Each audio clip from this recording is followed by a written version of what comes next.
小宝宝咳嗽有痰真的是说不出的难受，痰一直积在喉咙上，不彻底排干净是很难完全好的，而且晚上睡觉也是特别难受。有的妈妈可能觉得管他什么事，上医院就对了。我只能用我的亲身经历告诉你，别。刚开始你会觉得很好，多去几次你就知道了。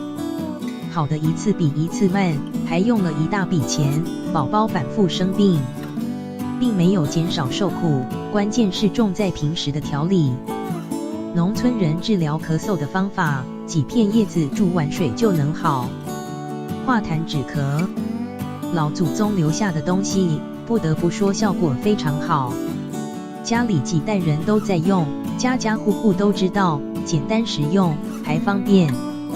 在这里写一下做法步骤：枇杷叶煮水，止咳化痰超级无敌好用的。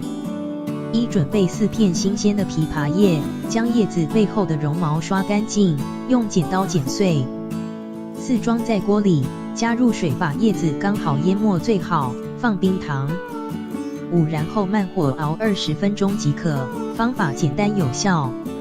对于那种经常咳嗽和咳嗽久治不愈的宝宝都有很好的效果，大人老人都一样的用。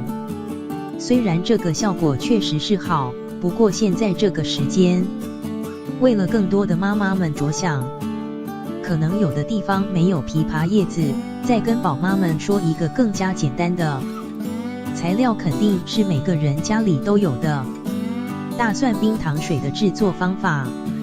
1、准备整头大蒜，包好切碎或拍碎或切片都行，便于出味。适量冰糖。2、用最小号的小奶锅半锅水，自来水大火煮开之后小火熬15横线20分钟。3、注意盖上盖，如果有时间，就1天3次的熬，一次1头大蒜。大蒜它要想吃就吃，不想吃倒掉也行。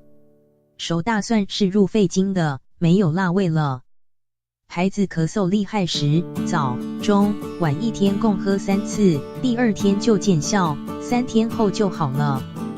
孩子从2岁就开始用这个，到现在稍有咳嗽，自己就要涮水喝，效果好。一般的小问题我都是自己在家食疗，像拉肚子来碗焦米汤，不爱吃饭，睡觉不安稳，大部分时候是积食了，喝碗鸡内金汤就好了。现在5岁了，身体比班上和小区里面的同龄孩子都壮实不少，生病的次数都渐渐少了，全是我自己在家慢慢调理的。